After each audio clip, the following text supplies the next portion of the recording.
께서 오늘 우리에게 주신 영의 양식은 요한계시록 4장 5절부터 9절까지 우리 한 목소리로 합독하도록 하겠습니다. 보좌로부터 번개와 음성과 우레소리가 나고 보좌 앞에 켠 등불 7이 있으니 이는 하나님의 7 영이라. 보좌 앞에 수정과 같은 유리바다가 있고 보좌 가운데와 보좌 주위에 네 생물이 있는데 앞뒤에 눈들이 가득하더라. 그 첫째 생물은 사자 같고 그 둘째 생물은 송아지 같고 그 셋째 생물은 얼굴이 사람 같고 그 넷째 생물은 날아가는 독수리 같은데 네 생물은 각각 6 날개를 가졌고 그 안과 주위에는 눈들이 가득하더라. 그들이 밤낮 쉬지 않고 이르기를 거룩하다 거룩하다 거룩하다 주 하나님 곧 전능하신 이여 전에도 계셨고 이제도 계시고 장차 오실 이시라 하고 그 생물들이 보좌에 앉으사 세세토록 살아계시는 이에게 영광과 존귀와 감사를 돌릴 때에 아멘. 이 말씀은 하나님께서 하신 말씀을 통해서 주신 교훈의 제목 시작. 아버지 하나님 은혜 감사드립니다. 하늘 문이 열리고 하늘 보좌가 우리 눈앞에 펼쳐진 걸 볼 때에 우리가 또한 그 하늘 보좌에 앉을 수 있는 믿음의 자녀, 오늘 또한 수요 저녁 예배를 맞이하여서 그 보좌에 앉을 하나님의 자녀들이 주님 앞에 나왔습니다. 아버지 하나님, 세상 모든 것 다 포기하고 내려놓고 아버지 하나님 앞에 나와서오니 이 자리에 머리 숙인 귀한 심령들마다 놀라운 은혜와 은총으로 나뉘어 주옵시고 듣는 귀와 보는 눈이 열려서 하나님이 하시고자 한 그 모든 말씀과 아울러서 아버지 하나님께서 주시고자 한 그 은혜를 마음껏 받아 누릴 수 있도록 주님께서 이 시간 축복하여 주옵소서. 예수님의 이름으로 기도드립니다. 아멘. 하나님의 은혜로 구원받았다는 자체가 얼마나 큰 축복인 것인가를 우리가 다시 한 번 더 깨달아야 할 텐데, 그것은 우리 삶 속에서 늘 감사할 일, 좋은 일, 그런 일들이 생겼을 때 기분 좋고 그것으로 인해서 이것은 하나님의 은혜다 라고 그렇게 고백하는 것을 보게 됩니다.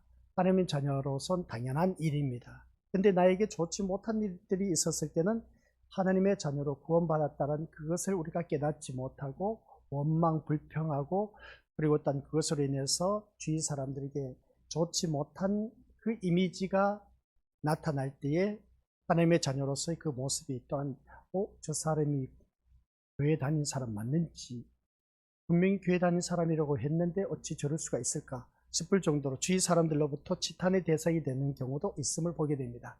그래서 우리는 그런 그 모습 속에서 엎치락 뒤치락 하다가 이렇게 저렇게 하다 보니까 어느 한순간 오늘 내가 이 자리에 앉게 되고, 이 자리에 앉게 된 우리 믿음의 식구들께서는 이 자리가 바로 하늘 보호자의 자리다, 이걸 꼭 명심하시길 바랍니다. 그래서 이 자리는 아무나 나와서 앉아 있을 수 있는 자리가 아니다, 이걸 꼭 기억하시고, 이 자리에 나온 우리 것들은 한결같이 말씀이 선포됩니다. 말씀이 선포되면 말씀이 스스로 우리 하나님의 백성을 찾아가고 있다라는 사실. 그러면 그것을 우리가 어떻게 느낄 수가 있을까라고 했을 때, 말씀이 선포되었을 때 내 마음판에 와닿고 새겨지고 아멘하고 감동, 감격이 일어날 때, 이게 바로 하나님 말씀이 우리 믿음의 식구들에게 찾아간 것을 보게 된 겁니다. 내가 말씀을 찾아간 것이 아니라 말씀이 나를 찾아오셨다는 것이었습니다. 곧 말씀이신 예수 그리스도께서 나를 찾아오셨다는 것이었습니다. 그러면 말씀이신 그 예수님이 나를 찾아오셨다라고 했을 때, 예수님은 이 세상에 오셔서 완벽하게 구별된 나실인으로 살아가셨다. 나실인 하면 우리 다들 잘 알고 계신 것처럼 구별된 사람이다 라고 했습니다.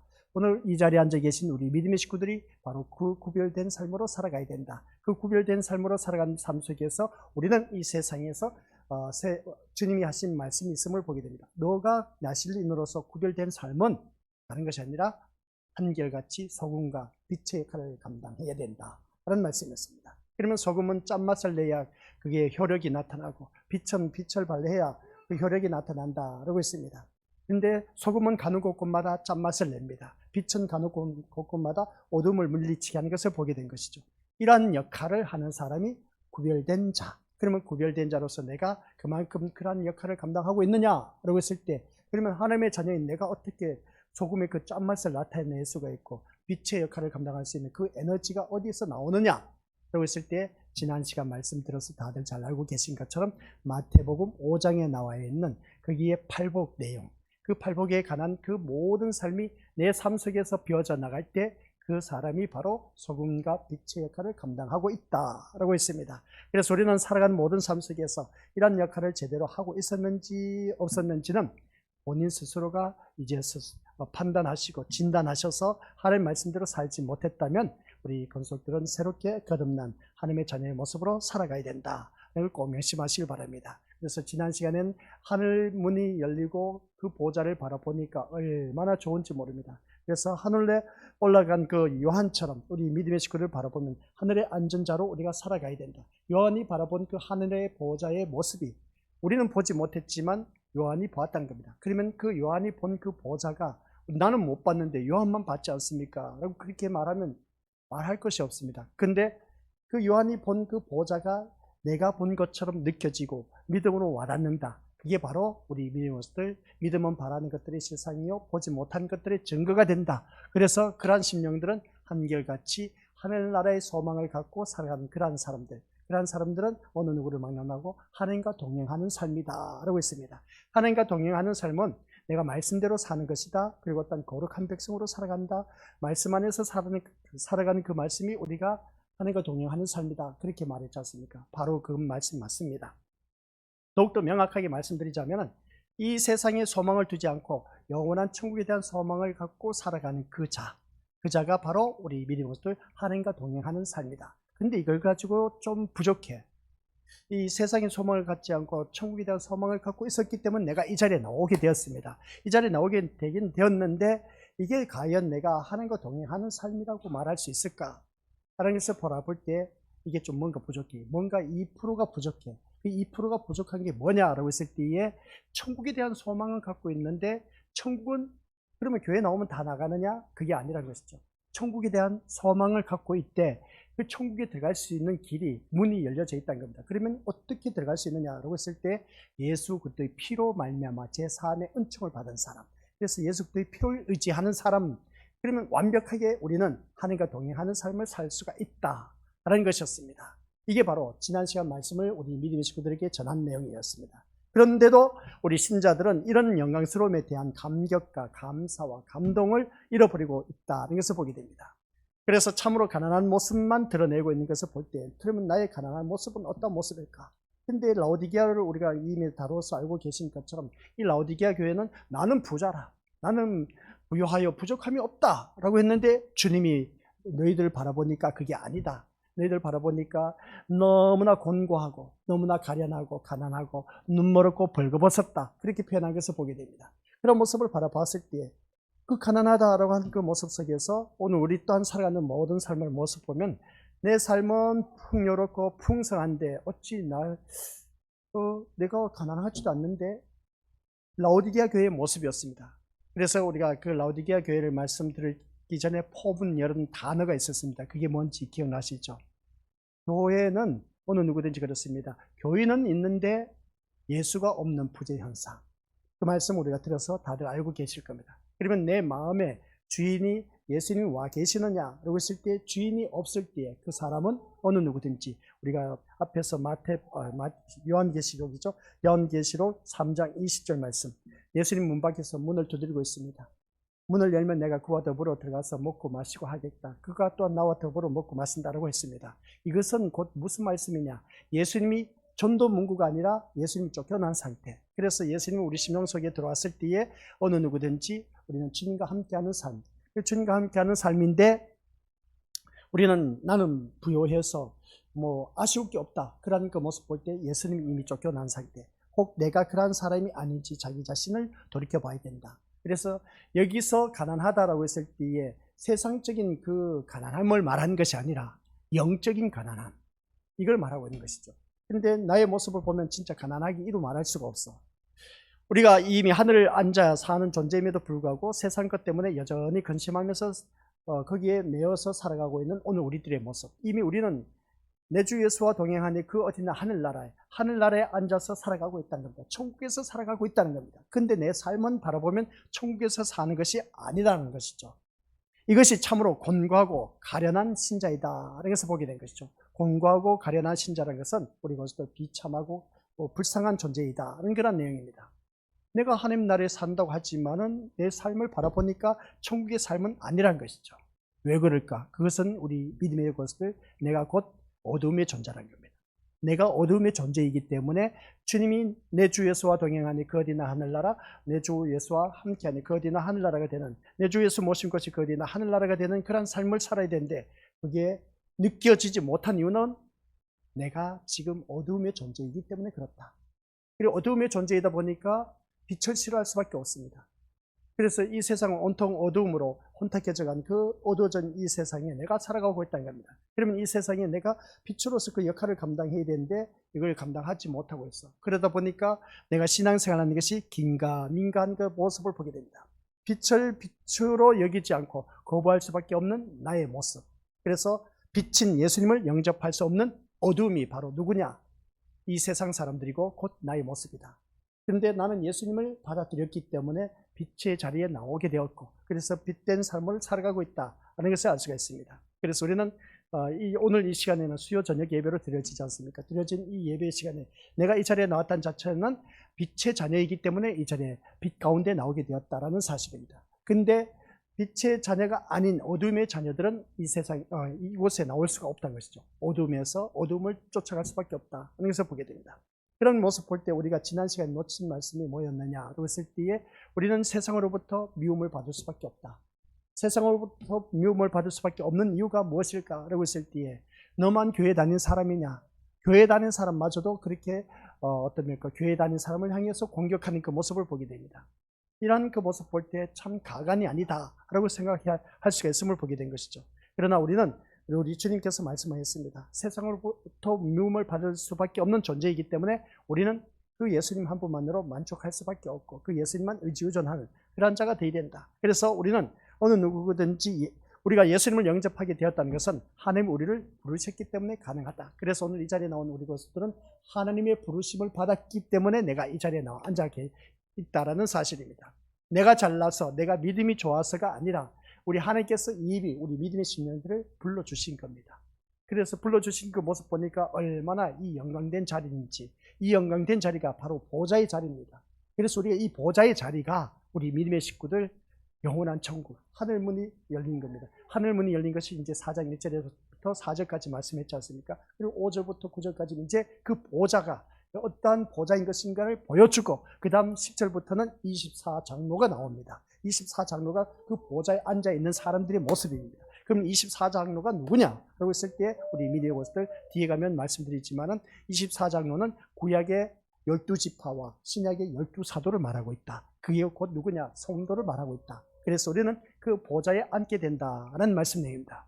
오늘 이 자리에 앉아있는 우리 믿음의 식구들이 바로 그 보좌에 앉아 계신다라는 사실입니다. 근데 그걸 못 느껴.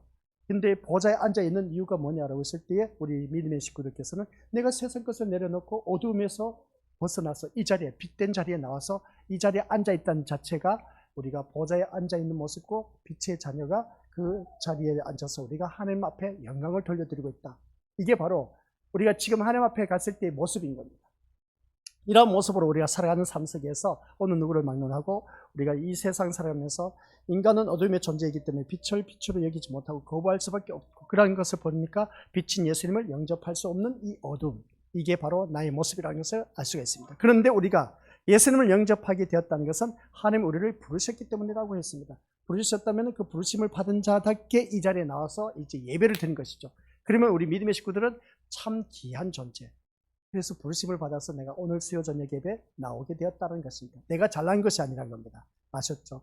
착각 속에 살지 마시고 내가 믿음이 대단하다 해서 이 자리에 나온 것이 아니라 우리 하나님께서 그 심령을 불러주셨기 때문에. 그러면 나오지 못한 사람은 부르지 않았는가? 그렇게 우리가 생각할 수 있음을 보게 됩니다. 그런데 우리 그것을 기억하시기 바랍니다. 불렀는데도 불구하고 마음의 문이 닫혀 있는 상태. 그러니까 마음에 예수님이 쫓겨난 상태. 이게 우리 3장 20절 말씀입니다. 요한계시록. 세상 것 때문에 세상 것이 주님이 내 마음의 중심의 주인이 되어야 되는데 내 마음의 주인이 세상이 되어 있는 사람은 부름을 받아도 이 자리에 나올 수가 없다는 겁니다. 그게 바로 어둠의 존재, 어둠의 자녀라는 것이죠. 그래서 오늘 이 말씀을 통해서 디모데후서 1장 우리 9절 한번 읽어보도록 하겠습니다. 하나님이 우리를 구원하사 거룩하신 부르심으로, 부르심은 우리의 행위대로 하심이 아니요 오직 자기 뜻과 영원한 때 전부터 그리스도 예수 안에서 우리에게 주신 은혜대로 하심이라. 아멘. 이 말씀 보면 참 위로가 되지 않습니까? 하나님이 우리를 구원해 주셨대. 그러면서 거룩하신 부르심으로, 거룩하신 부르심으로 부르심은 우리의 행위대로 하심이 아니다. 너가 잘내서 착하고 좋은 일 많이 해서 우리 하나님께서 불러주신 것이 아니다. 아시겠습니까? 내가 착하고 선하게 자라서 많은 사람들 도와주고 그렇게 섬겨서 우리 하나님께서 나를 불러주신 것이 아니다는 겁니다. 오직 자기의 뜻과 영원한 때 전부터 뭐라고 했습니까? 그리스도 예수 안에서 우리에게 주신 은혜대로 하십니다. 이미 영원 때 전부터 우리 믿음의 것들에게 하나님께서 주신 은혜대로 이 자리에 부르셨다는 겁니다. 그래서 오늘 이 자리에 나온 우리 것들은 하늘 보좌에 나와 앉아있는 사람, 하늘 보좌에 나와 앉아있는 사람은 언제부터 그 은혜를 받았다? 이미 영원 때 전부터 하나님께서 우리에게 주신 은혜랍니다. 은혜를 받았기 때문에 내가 이 자리에 나왔다는 겁니다. 근데 우리가 이 자리에 나왔을 때 말씀 듣고 보니까 나는 은혜 받지도 못했는데, 근데 희한하게 내가 이 자리에 나와 앉아있다는 겁니다. 희한하게 내가 이 자리에 나와 앉아있어. 앉아있는데 이 시간에도 아직도 내가 은혜를 받고 있는지 못 받고 있는지 알 수가 없어. 근데 이 말씀을 바라보니까 이미 하나님께서 영원한 때전부터 그리스도 예수 안에서 나를 우리에게 주신 은혜대로 하셨다는 겁니다. 그래서 우리에게 은혜를 주셨기 때문에 내가 이 자리에 나와서 예배를 드리고 있다는 겁니다. 그러면 이 말씀을 보면 이제 두 가지가 생각나죠. 이 자리에 나왔다 자체가 내가 하나님의 부르심을 받았다는 것. 그리고 부르심을 받은 그에게는 은혜를 주셨는데 언제부터? 영원 때전부터 그리스도 안에서 우리에게 주셨다는 겁니다. 그리고 보면 우리 믿음의 식구들은 대단한 존재입니다. 이 예배에 참석하는 거 보니까 남녀노소 불문하고 이런 모습 보면 정말 너무나 기특해. 그래서 저 같은 경우는 그렇습니다. 우리 믿음의 식구들 바라보면 이렇게 예배 때마다 고정적인 멤버야. 너무나 귀한 친구. 그래서 뭐든지 이 시간 식사 안 하신 분은 그냥 저녁 식사를 다 사주고 싶고 그렇게 하고 싶은데 이 시골에는 빨리 문을 닫더라고요. 아니요, 목사님 어느 식당에 문이 열려져 있는데요 하신 분들 있을 겁니다. 가서 많이 드시길 바랍니다. 근데 오늘 이 자리에 나와 앉아 계신 분은 제 마음이 그렇다는 겁니다. 진짜입니다. 사주고 싶어. 그럼 금요일날 우리가 외식할까요? 그냥? 금요 기도회 때? 해요? 말아요? 하자. 한번 손 들어보시고. 없습니다. 그냥 통과하도록 하겠습니다. 다들 싫어하는 거 보면 다이어트를 하시는지 모르지만 제 마음은 그렇습니다. 우리 믿음의 식구들에게 너무나 기특하다 보니까 그냥 뭐라도 퍼주고 싶고 그냥 다 나눠주고 싶고 그러기는 제 마음인 겁니다. 근데 그것은 우리 믿음의 식구들 제 마음속에 들어와 봐야 알지 느껴보지 못한 사람은 모를 겁니다. 근데 제 마음은 우리 주님이 더 잘 알고 계시니까 우리 믿음의 식구들 집에 가면 내가 먹고 싶은 걸 우리 주님이 다 예배해 두셨을 겁니다. 마음껏 드시기 바랍니다. 살 안 찔 겁니다. 살찐 거 있다 할지라도 그냥 먹고 싶은 거 마음껏 드세요. 그냥 살 안 찌게 해주실 테니까. 아시겠습니까? 오늘 이 말씀을 통해서 그렇습니다. 이 말씀 속에서 오늘 참 귀한 말씀을 많이 들었습니다. 내가 하늘 보좌에 나와서 이미 예배를 드리고 있다. 그 자체는 하나님께서 나를 불러주셨기 때문이다. 불러주셨는데 이미 창세전에 그리스도 예수 안에서 은혜를 우리에게 허락해 주셨다네. 그래서 내가 은혜를 받아서 이 자리에 나오게 되었다는 겁니다. 어떻게 보면 나는 은혜도 받지도 못했는데 맞지 못해서 그냥 눈치가 보여서 그냥 이끌려서 이렇게 나왔다라고 생각하실지 모르지만 근데 성경 말씀을 보니까 저는 이 말씀을 믿어요. 그래서 우리 믿음의 친구들 어찌 되었든지 간에 이 자리에 나와 앉아있다는 자체는 하나님께서 이미 창세전에 우리 믿음의 친구들에게 은혜를 주셨기 때문에 내가 이 자리에 나와 앉아있다는 사실. 그래서 같이 읽어보도록 하겠습니다. 하나님의 뜻과 시작. 하나님의 뜻과 영원 전부터 주신 은혜대로 부르심을 입었기 때문에 라는 것입니다. 이게 바로 신자의 모습입니다. 내가 이 자리에 나온 것은 우리 것들 착각하지 마시길 바랍니다. 내가 믿음이 대단해서가 아니고 내가 잘나서도 아니고 내가 모든 착한 일을 많이 해서가 아니라 이미 하나님의 뜻과 영원 전부터 주신 은혜대로 부르심을 입었기 때문에 이 자리에 나오게 되었다. 그러면 뭐겠습니까? 그러면 나는 하나님의 자녀네 맞습니다. 그 확신을 갖고 이 자리에 나오셔야 돼요. 내가 이 자리에 나와서 예배를 드리면서도 내가 진짜 하나님의 자녀인지, 이렇게 신앙생활을 해서 천국 갈 수가 있는지 없는지, 이런 생각 드신 분들 또한 간혹 있을지 모르지만, 그런데 말씀을 바라보니까 이 자리에 나와 앉아 있는 우리 것들은 그게 아니라는 겁니다. 하늘 보좌에 앉아 있고 이 자리에 앉아 있는 우리들을 바라보니까 부르심의 은혜가 있었기 때문에, 그리고 다른 부르심의 은혜가 있었기 때문에 내가 이 자리에 앉아 있고, 이러한 이 모습을 바라봤을 때 이미 이것은 또한 하나님의 뜻과 영원 전부터 나에게 주신 은혜라고 하네. 야, 이 놀라운 복을 내가 지금 받아 누리고 있다는 겁니다. 이 자리에 앉아 있는 믿음의 식구들이 바로 신자라는 말씀입니다. 믿을 신자, 놈자자로 막 표현하죠. 그 우리가 하나님을 믿는 믿음의 자녀입니다. 그래서 예수님을 믿게 된 오늘 이 자리에 앉아 계신 우리 것들, 그래서 우리는 우리의 임의대로 예수님을 선택한 것이 아니라 이미 하나님 편에서 우리를 불러주셨다는 겁니다. 그러고 보면 진짜 귀하신 분들이야. 세상에 진짜 얼마나 많은 사람들이 있습니까? 많은 사람들이 있는데 잘나고 똑똑한 사람들 주위에 많지 않습니까? 그렇죠? 뭐 잘 먹고 잘 살고 잘 누리는 사람이 얼마나 많은지 몰라. 근데 하나님께서 우리를 이 자리에 불러주셨다는 것을 보면, 내가 예수님을 선택한 것이 아니라 하나님 편에서 우리를 불러주셨다는 걸 보면 너무나 특권, 너무나 감격스럽지 않습니까? 감동스럽지 않습니까? 감화가 오지 않습니까? 이런 우리 예수님을 우리가 예전에 몰랐다는 겁니다. 그래서 사도 바울은 부르심을 입었다는 것이 너무나 감사해서 교회에 편지를 쓸 때마다 하나님의 부르심을 입었다는 것을 쓸 때마다 서신서를 바라보면 하나님의 부르심을 받은 나 사도 바울은 하면서 그렇게 말한 것을 보게 됩니다.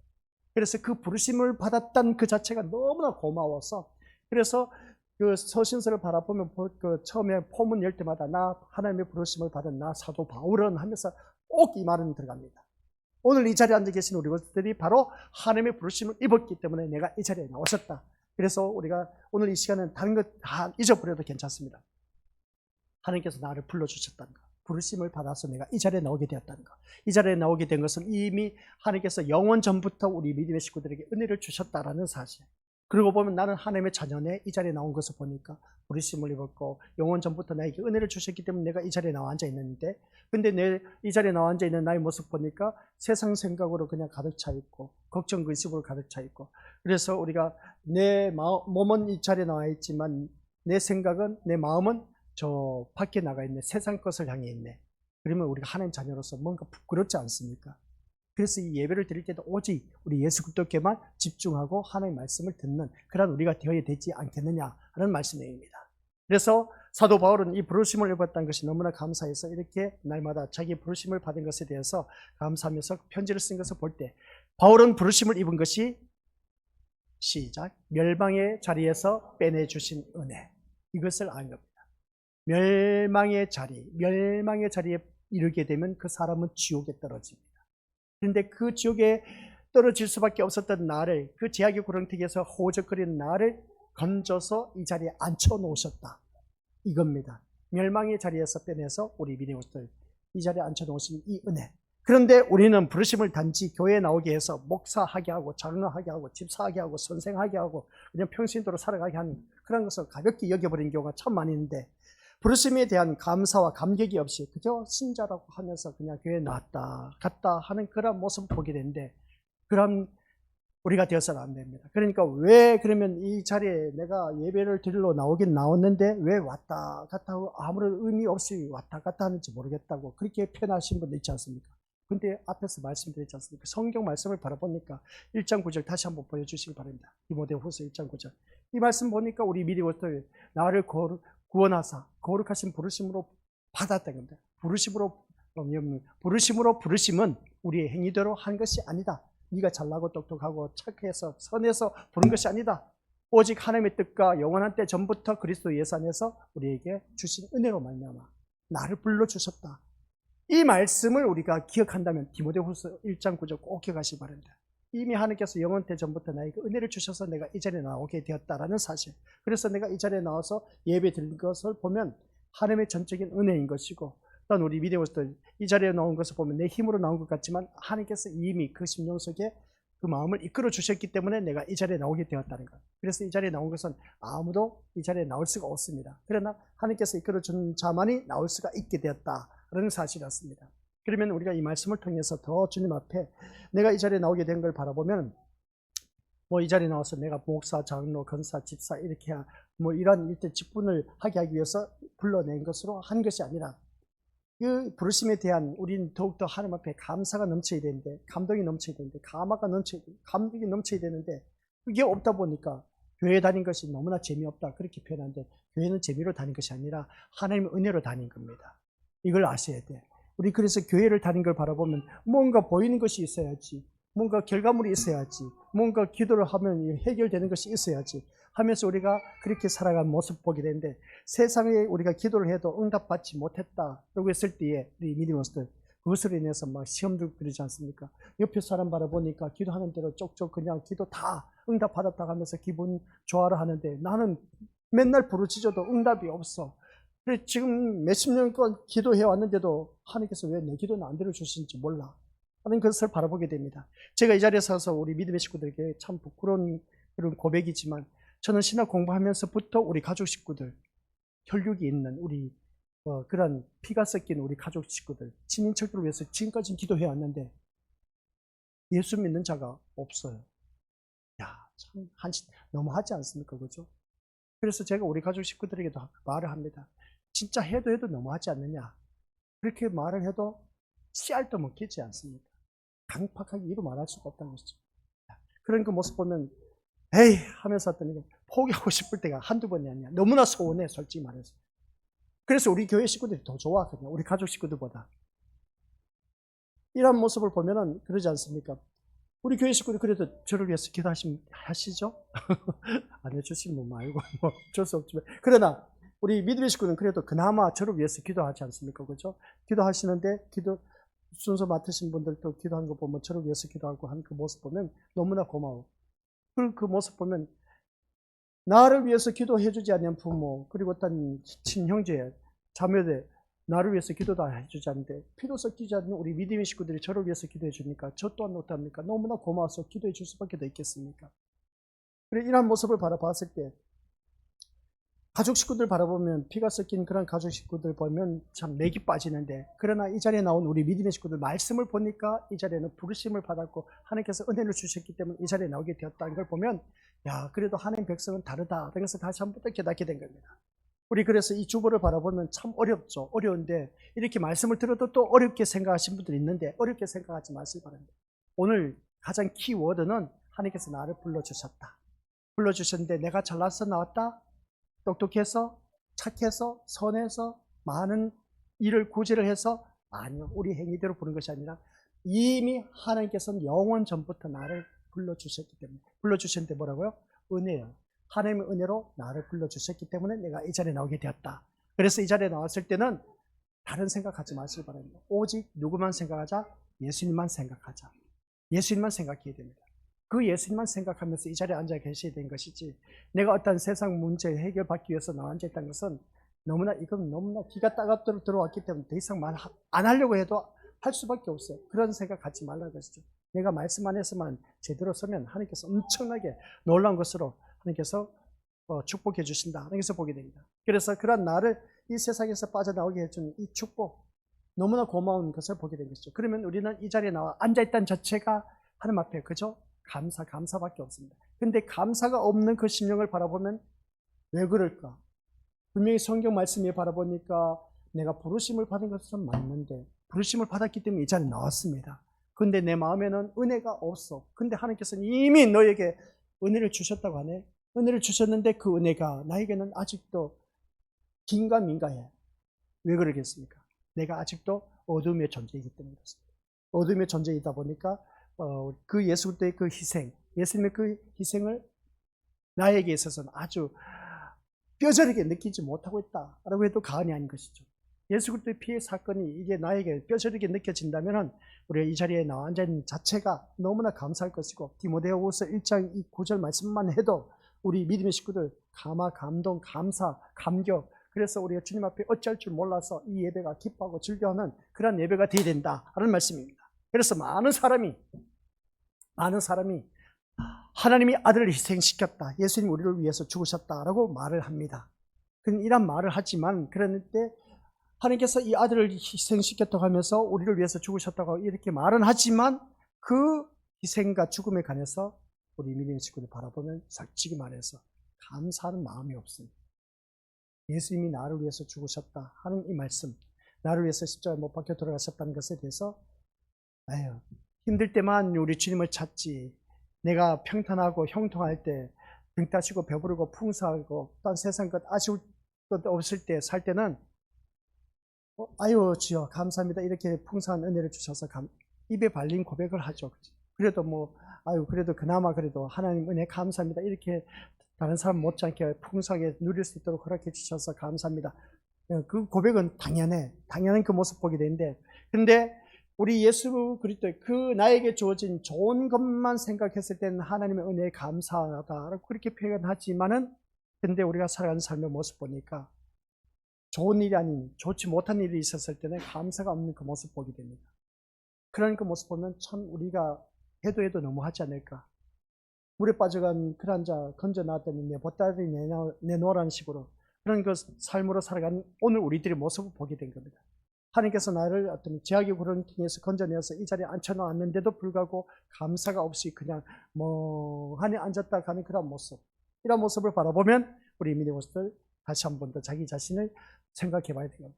그래서 예수 그리스도의 그 십자가 사건이, 희생이 나에게는 얼마나 고맙고 감사한 것인가를 이걸 체험하지 못하면 계속해서 믿음 생활해도 나에게 세상적으로 좋은 것만 있어야 그때서야 아이고 주님 감사하는 소리가 나오지.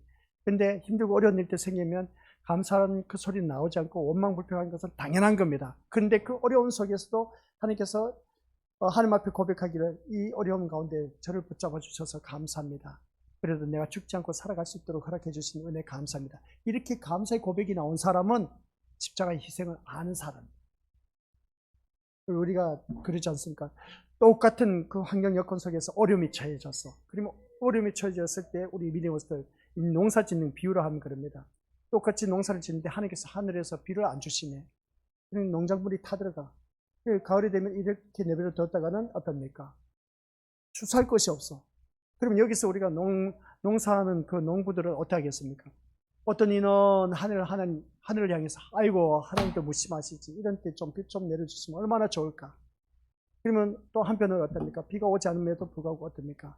하나님 앞에 감사할 사람이 누가 있겠습니까? 농사 짓는 사람이. 그때 그러지 않습니까? 하나님, 모든 우주 만물을 창조하신 하나님, 이렇게 비가 오지 않아서 땅이 갈라지고 농작물이 타들어가는데 하나님 비 좀 내려주시면 안 될까요? 하면서 이렇게 기도할 수 있는 사람.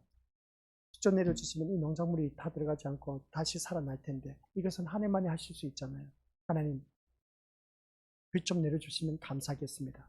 이런 고백. 농작물이 타들어가면서 보고 또 어떻습니까? 내가 죽지 않고 이렇게 살아있으면 또 감사합니다. 이런 고백을 할 수 있으면 얼마나 좋겠습니까? 이게 바로 어떤 사람만이 알 수가 있다? 예수 그리스도의 희생에 대해서 제대로 안 사람은 감사할 수밖에 없다 하는 것이었습니다. 그러한 고백이 나에게 있느냐는 것이죠. 그러면 우리가 일상생활 속에서 이제 가족 식구들 보시기 바랍니다. 내 자녀가 잘 되었을 때는 감사가 나옵니다. 근데 내 자녀가 못 되었을 때, 자꾸만 자녀 비유를 들어서 죄송하지만 내 자녀가 못 되었을 때 어떻습니까? 막 계속해서 속만 썩입니다. 그러면 우리 믿음의 것들 어떻게 이것을 기도해야 되냐고죠. 감사 기도가 나오느냐는 겁니다. 나와야죠, 기도가. 내 자녀가 속을 썩혀도 주님 감사합니다. 어떤 감사가 있겠습니까? 뭘 감사하겠습니까? 그런 환경이었고, 속을 내 오장육부를 뒤집어 놓고 있는데 그냥 어휴, 속된 말로 해서 죄송합니다. 애물단지 그렇게 표현합니다. 이놈의 새끼 내가 왜 낳는지 모르겠다고 그렇게 표현할 때 우리 믿음의 식구들 어떻게 하겠습니까? 교회 다니는 사람 그런 말을 하면 될까요? 안 될까요? 아까 말씀했지 않습니까? 디모데후서 1장 9절, 하나님께서 이미 내가 잘나서 내 행위대로 나를 부르신 것이 아니라 하나님께서 나를 불러주셨는데 영원 전부터 하나님의 은혜로 말미암아 나를 불러주셨다는 겁니다. 그래서 내가 은혜를 입은 내가 이 자리에 나오게 되었다는 겁니다. 그래, 은혜로 입은 내가 이 자리에 나오게 됐는데 내 자녀를 바라보니까 이 가관이 아니야. 너무나 이게 진짜 일평생 내 삶에 그냥 나를 힘들게 하는 거야. 그러다 보니까 어떻습니까? 이 자녀를 미워할 수밖에 더 있겠습니까? 그죠? 근데 하나님의 자녀는 그게 아닌 거예요. 진짜 예수 그리스도의 십자가의 은혜를 아는 사람은 내 자녀를 바라보고 하나님, 내 자녀가 왜 이런지 저도 몰라요. 그러나 주님의 십자가를 생각하니까 그 고통을, 우리 주님의 그 고통을 생각하면 이 자녀가 나름 이 자녀를 통해서 내가 고통받는 것에 비하면 아무것도 아닌 줄 압니다. 그러나 이 자녀가 내가 이 주님의 십자가의 고통을 안다면 그 고통을 아는 것만큼 이 자녀를 사랑할 수 있는 마음을 저에게 허락하여 주옵소서. 그런 기도하면 얼마나 좋겠습니까? 그렇게 기도하면서 그래도 내 자녀가 더 적나라하게 표현하겠습니다. 지질하게도 말을 안 들어. 그러다 보니까 내 자녀가 만약에 죽었다 생각해보세요. 어떻게 생각하겠어요? 내 자녀가 지질나게도 말 안 듣는 이놈 자식이 자살해서 죽었다 한번 생각해보세요. 어떻게 생각하겠어요? 많은 연예인들 죽어갔지 않습니까? 자살해서 죽었지 않습니까? 그것도 믿는다고 하면서 어떤 교회 다니는 사람이라고 한다면서 유명한 연예인들 많이 자살해서 죽었지 않습니까? 그러면 어떡하겠습니까? 그 부모의 마음은 오장육부가 다 뒤집어지죠. 이놈 자식 일평생 나를 힘들게 하더니 이렇게 허무하게 가나? 하면서 우리 믿음의 식구들은 자녀들을 원망하겠습니까? 불평하겠습니까? 다들 그러지 않습니까? 죽고 나서 내가 좀 더 잘 섬길 걸, 좀 더 잘해줄 걸.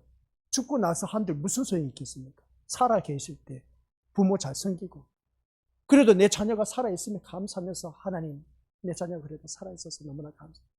건강하게 있어서 정말 감사합니다. 이런 감사가 나와야 되는데 이런 감사가 나오지 못한 이유는 뭘까? 교회 다니는 사람이 그게 다른 것 아닙니다. 십자가의 은혜를 제대로 내가 깨달았다면 원망불평하지 않습니다. 십자가의 은혜를 깨달은 사람은 그 자녀를 바라보면서 어떤 기도를 해야 될까? 하나님 앞에 물어보시길 바랍니다.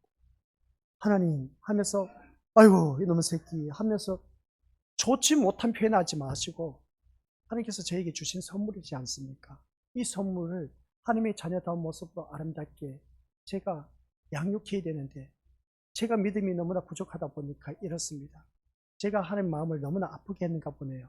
그래서 자녀를 통해서 내 마음을 아프게 한 걸 보니까 제가 하나님 마음을 얼마나 아프게 했는지 모르지만 하나님 용서하여 주옵소서. 제가 잘못했습니다. 뭘 잘못했는지 모르지만 아무튼 제가 잘못했습니다. 제가 잘못한 것을 우리 성령 하나님께서 저에게 좀 깨닫게 해달라고 그렇게 기도해서 어떻습니까? 하나님 앞에 회개 기도하면 나의 잘못을 알게 되면 나의 그 제약된 것을 깨닫게 되고 회개하게 되면 이 자녀가 우리 믿음의 것들 체험하실 바랍니다. 자녀는 바뀌게 되어 있습니다. 내가 바뀌지 않기 때문에 내가 십자가의 은혜 그 희생을 모르기 때문에 그 고마움을 모르고 있기 때문에 감사함이 없기 때문에 내 자녀를 통해서 가까이 있는 사람을 통해서 환경을 통해서 나를 힘들게 한 거예요. 그 우리 믿음으로서 여기에 대해서 더 이상 이 일을 제기할 것도 없습니다. 왜 그래? 그러면 하나님께서 좀 편하게 해주시면 안 되겠습니까? 라고 우리는 얼마든지 기도할 수가 있습니다. 근데 그렇지 않습니까? 하나님의 자녀는 세상의 불순물들을 빼내기 위해서는 제거하기 위해서는 이러한 어려움과 시련과 환난과 고통을 주실 수밖에 없습니다. 그래서 이러한 고통을 통해서 내가 하나님의 자녀로 온전히 순수하게 오늘 새벽에도 그때 말씀드렸지 그 말씀이 그 말씀이 어디에 적었어요? 여기 있습니다. 미가서 6장 8절 말씀입니다. 한번 찾아보시고 미가서 6장 8절 미가서 6장 8절 페이지 수로는 1295쪽입니다. 시작. 사람아 주께서 선한 것이 무엇임을 내게 보이셨나니 여호와께서 내게 구하시는 것은 오직 정의를 행하며 인자를 사랑하며 겸손하게 내 하나님과 함께 행하는 것이 아니냐.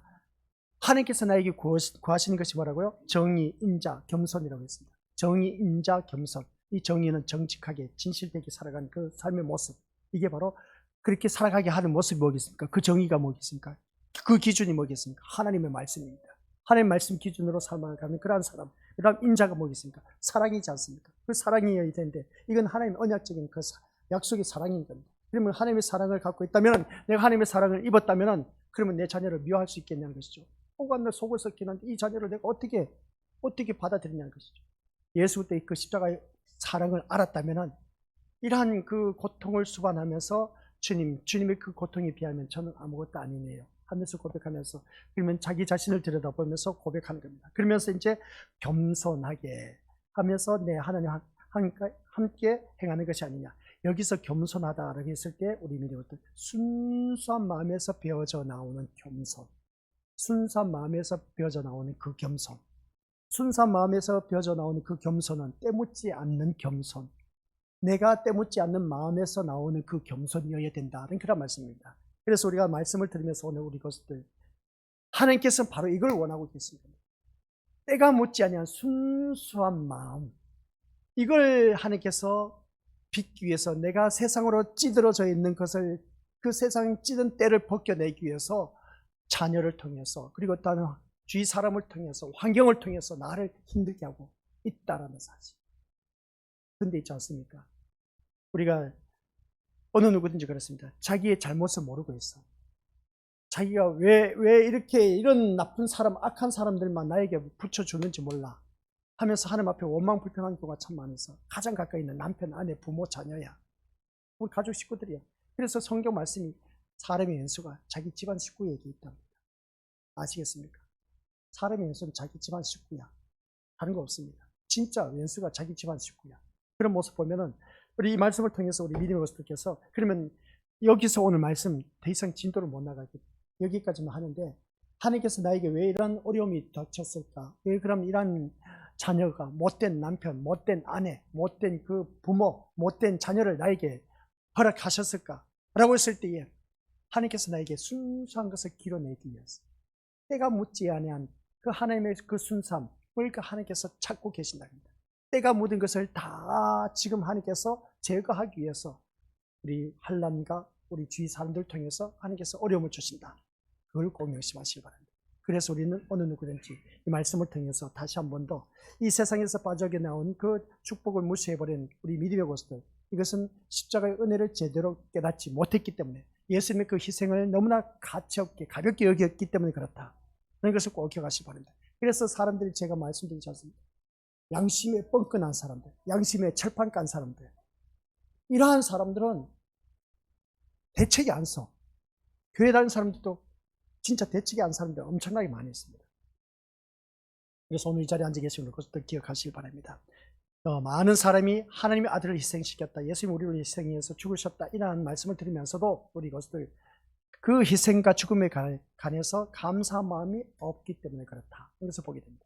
이 감사한 마음, 그래서 우리가 어느 누구든지 예수 그리스도의 희생과 죽음에 대해서 감사한 마음이 나에게 막 사무쳐 와야 되는데, 그런 마음이 없으면 우리 것들 그 삶 속에서 예수님의 그 희생과 죽음, 여기에 대해서 나에게 있어서 감사한 마음이 없는 사람, 다시 리바이벌 해볼까요? 뒤집어 볼까요? 예수님의 그 희생과 나의 그 예수 그리스도의 십자가의 죽음에 대해서, 그에 대한 그 감사가 없는 사람, 그게 바로 어떤 사람에게 주어진지 아십니까? 그 예수님의 희생과 죽음에 대해서 감사가 없는 심령 속에 지금까지 제가 말을 했지 않습니까? 그런 감사가 없는 사람에게는 환경을 통해서 어려움을 줍니다. 사람을 통해서 고통을 줍니다. 이걸 아셔야 돼요. 이게 바로 십자가의 원리입니다. 십자가의 원리, 고통은 우리가 십자가를 바라보니까 십자가 튼튼히 붙잡고 나가자 그렇게 말하지만, 이 십자가를 바라보면서 예수님의 그 희생과 그리고 죽음에 대해서, 주님이 나를 위해서 희생하셨고 죽으셨다는 이 감사가 나에게 뼈저리게 나타나야 되는데, 이게 내가 그런 것을 느끼지 못하다 보니까, 그래, 너 한번 십자가의 죽음이 어떠한 것인지, 십자가의 고통이 어떠한 것인지, 십자가의 희생이 어떠한 것인지 한번 너 깨달아 봐라. 그래서 환경을 통해서 하나님께서 나에게 사람을 붙여준 거야. 아무리 미운 자식이라 할지라도, 아무리 미운 남편, 아무리 미운 아내, 부모라 할지라도 왜 믿는 자에게 그런 사람의 연수가 자기 집안 식구라고 했을까 했을 때, 그 이유는 다른 것 없습니다. 나에게 있어서 십자가의 그 희생과 죽음에 대해서 감사가 없기 때문에, 이러한 자녀, 이러한 부모, 이러한 남편, 아내, 주위 사람들, 환경을 하나님께서 허락해 주셨다는 겁니다. 그런데 우리는 이걸 몰라. 이걸 모르기 때문에 신앙생활에 헛다리 짚고 있어. 지금 내가 고통당하고 있습니까? 감사하시길 바랍니다. 이런 말씀을 듣게 해주셔서, 그러면 그 고통이 왜 나에게 주어졌을까 했을 때, 너에게 있어서 십자가의 희생과 죽음에 대해서 감사가 없기 때문에 하나님께서 너에게 이러한 고통을 주는 거야. 그런 말씀입니다. 바로 이걸 모르고 있다는 것이죠. 이걸 우리가 알아야 되는데, 근데 우리는 주제 파악을 할 줄 몰라. 그냥 주제 파악을 하지 못하다 보니까 허구한나 그냥 남편 탓하고 아내 탓하고 부모 탓하고, 어느 누구 자녀는 왜 남의 자녀를 비교합니까? 내 자녀를 내가 감싸줘야지. 내 자녀는 어떠한 일이 있어도 내가 내 자녀 편이 들어서줘야 됩니다. 그게 부모의 도리예요. 아시겠습니까? 하나님의 자녀는 하나님께서 항상 우리 편을 되어주십니다. 마귀 자녀의 편을 안 들어주셔요. 우리 미니버스들. 하나님께서는 때론 바라보면 마귀 자녀의 편, 세상 사람들 편을 들어주신 것 같죠? 아니요. 하나님은 철저하게 우리 하나님 자녀 편을 들어주십니다. 팔은 안으로 굽는다고 했지 않습니까? 그렇습니다. 하나님 자녀 편을 들어주십니다. 그러니까 우리 믿음의 식구들께서는 오늘 말씀은 다 잊어버려도 괜찮아. 근데 하나님 나를 불러주셨네? 불러주신 것은 내가 잘나서 내 행위를 바라봐서 부르신 것이 아니다. 창세 전에 이미 하나님 영원 전부터 나를 하나님 은혜 가운데서 나를 불러주셨다. 불러주신 나에게 이 거룩한 자리 보좌에 앉혀놓으셨다. 이 보좌의 자리에 앉혀놓으신 걸 바라보니까, 근데 내 신앙생활 하는 걸 바라보니까 흐지부지 미직지근해. 그냥 미직지근한 신앙이 뭐라고 했습니까? 세상 것으로 우리가 둔갑한 사람들, 그러한 사람들, 세상 어떤 결과물을 바라보고 하나님 앞에 나온 그 사람들을 향해서 미지근한 신앙생활, 그런 모습 볼 때 하나님께서 고통을 주신 겁니다. 아시겠습니까? 신앙생활에 은혜에 감사가 없다. 그런 모습 보면 하나님께서 내 주위 환경을 바라보면서 다른 걸 생각하지 마시기 바랍니다. 가장 중요한, 오늘 말씀 가장 중요한 것이 뭔지 아십니까? 십자가의 그 희생과 그 죽음에 대해서 내가 얼마만큼 알고 있느냐. 아는 것만큼 하나님께서 깨달음을 주시고 환경을 조성해 주십니다. 사람을 만들어 주십니다. 꼭 명심하시기 바랍니다. 십자가의 뭐라고요? 희생과 죽음에 대해서 감사, 얼마만큼 내가 그게 뼈저리게 느끼고 있느냐. 이렇게 말씀을 드려도 저 말씀 뭔지 몰라.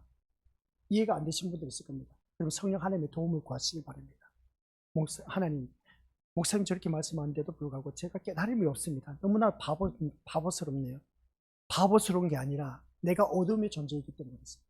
어둠의 존재이기 때문에 그 빛의 소식을 깨닫지 못하고 있어. 깨달았다면 우리 미래고스들 이제는 기억하실 바랍니다. 내가 얼마만큼 십자가의 희생과 죽음을 알고 있는가, 깨닫고 있는가, 거기에 대해서 깨닫고 감사하고 있느냐. 주님의 그 희생에 대해서 조금이라도 그 고통을 내가 맛을 본 자라면 내가 어떻게 해야 될 것인가. 또한 죽음에 대해서 주님이 나를 위해서 죽으셨다는데 그 옛날 2000년 전의 이야기지 뭐 내하고 무슨 상관이 있냐. 그런 사람은 백날 가도 신앙생활 헛다리 짚고 합니다. 그런데 그것을 제대로 깨달은 사람은 누구냐 했을 때 구약의 선지자들과 아울러서 신약의 사도들, 그리고 또 믿음의 선조들. 믿음의 선조들은 왜 죽기까지 그것을 두려워하지 않고 순교를 당했습니까? 그들은 십자가의 그 희생과 죽음에 대해서 알았기 때문에 이 세상 죽음, 내가 이 세상 죽음, 어차피 이 세상은 우리 미래의 어떤 심판의 대상이기 때문에 소망을 두지 마시기 바랍니다. 하늘나라에 소망을 두고 살아가는 그 삶이 에녹처럼 그게 바로 동행하는 삶. 그럴 때 우리 하나님의 부르심을 받을 수가 있습니다. 그러니까 우리 믿음의 식구들께서 내가 이 세상에 소망을 두지 마시고 그런 그 모습 볼 때 십자가의 그 희생과 죽음에 대해서 제대로 안 사람은 하늘나라에 갈 수가 있습니다. 그런 것을 바라보게 됩니다. 그래서 우리 믿음의 식구들, 제가 그런 또 자랑이지만은 저는 항상 예배 시간, 우리 집 사람이 가장 예배 시간에는 어떠한 날이 있어도 돌아다니지 말라는 겁니다. 안 다닐 수가 없는 것이 뭐다 보니 나에게 주어진 직분이 있다 보니까 시찰이 이런저런 일이 많이 있어서 오늘 하루 종일 분잡했습니다. 근데 제가 움직일 때마다 늘 기도합니다. 하나님 그 다음 이렇게 갑니다. 저렇게 갑니다. 기도를 하면서 하는 것이죠. 그리고 오늘 수요 저녁 예배입니다. 모든 시간 다 맞게 하나님께서 만들어 주옵소서. 늘 그렇게 기도합니다. 그렇게 기도를 하다 보니까 모든 것들이 다 짜맞춰지는데 기가 막히게 하나님께서 은혜를 주시고, 그리고 또한 이 자리에 서서 말씀을 전하는 겁니다. 정말 피곤하면 어떻습니까? 말씀 전하기 힘들어요. 그러나 피곤함이 없도록 저를 붙잡아 달라고 합니다. 그리고 그 붙잡아 달라고 하면서 하나님 앞에 붙잡으면서 제가 이 강대상을 지킨 데 있어서는 진짜 게으름을 안 부린다고 해도 하나님은 어떻게 보면 저에게는 아이고 웃기는 소리 하네 그렇게 말씀하실지 모르지만 제 나름대로 평가를 했을 때는 그래도 제가 말씀 준비해서 우리 믿음의 식구들에게 전하기 위해서는 저로서는 게으름을 안 피웠다 하지만 하나님 보시기엔 게으름을 피웠다고 하실 수가 있을지 모릅니다만 그래도 제가 어떻게 해서든지 우리 믿음의 식구들에게 새로운 영적 밥상을 어떻습니까? 챙겨주고 싶어서 늘 그렇게 준비를 합니다. 그래서 새벽 예배도 그렇고 모든 일을 그런데 우리 믿음의 식구들이 바로 그겁니다. 제가 왜 이렇게 할까? 그러고 있을 때 제가 뭐 똑똑해서도 아닌 겁니다. 저는 그래 세미나 들으면서 느낀 것이 뭡니까? 계속 공부를 해야겠다는 겁니다. 공부하지만 않으면 안 돼요. 왜 하겠습니까? 그냥 너무나 모르다 보니까 난 그래도 이 정도로 설교하면 잘하는 것처럼 느껴질 수가 있는데 아니더라고요. 야, 진짜 하나님의 학문의 깊이는 이루 말할 수가 없습니다. 그들이 깨달은 걸 바라보면은 대단해요. 그러면 제가 그 강의를 들으면서 왜 저에게는 그런 깨달음이 없는지 모르겠다고 하나님 앞에 따지고 묻습니다.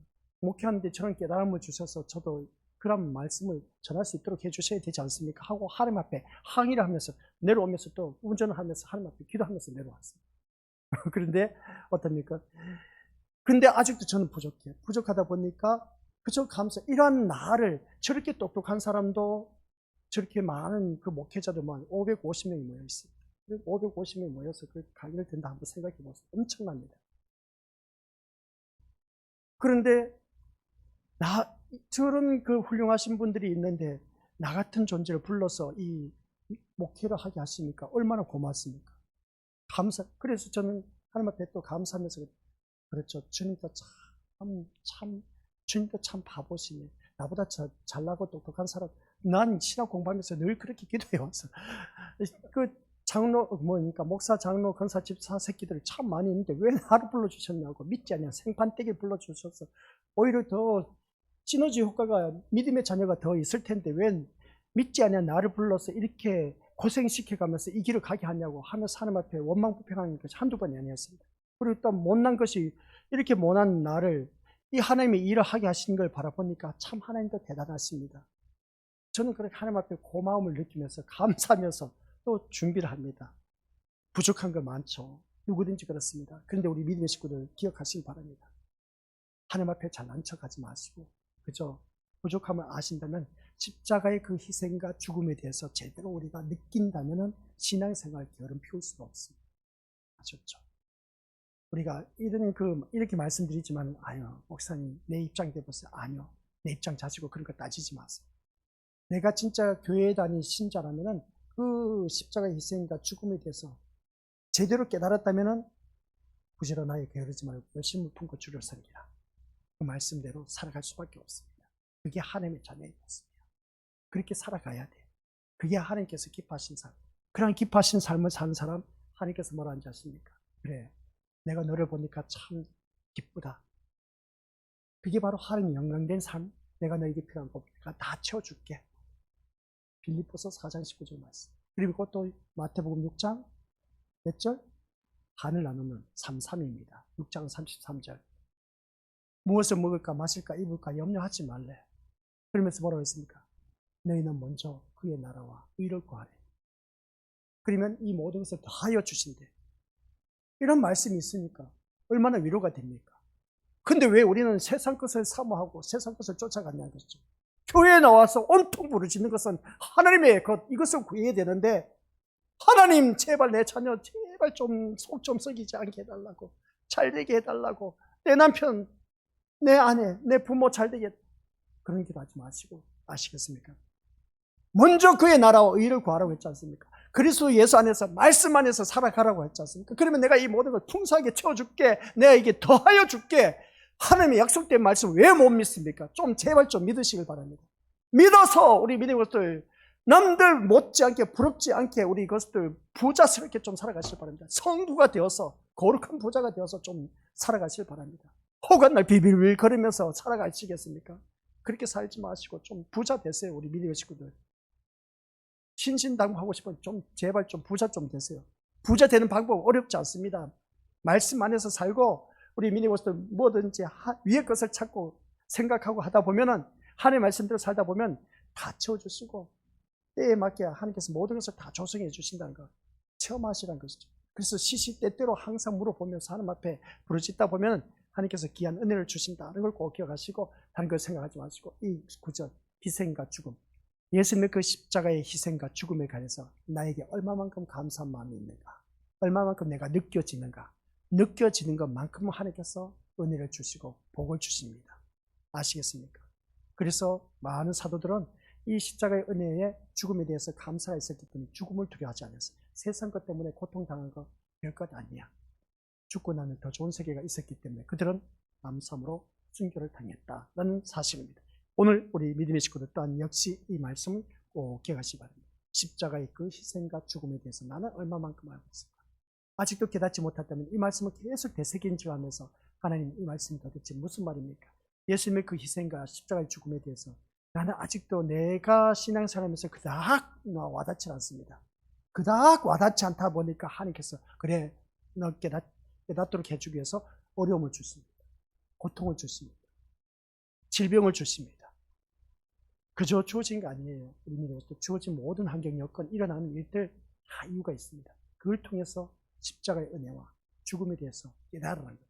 그걸 깨달으면 다 해결해 줄게. 아셨습니까? 그 해결함을 받아 누리시기를 주님의 이름으로 간절히 축원드립니다. 아버지 하나님 은혜 감사드립니다. 오늘 또한 하나님의 부르심을 받은 하나님의 자녀, 이미 창세전에 하나님의 은혜 가운데 우리 영원 전부터 은혜를 주셔서 이 자리를 불러주셨는데 이 자리에 나오면서도 우리는 세상 걱정 근심 때문에 나와 앉아 있습니다. 주님, 우리가 왜 세상 걱정 근심 때문에 이 자리에 앉아 있어야 될까요?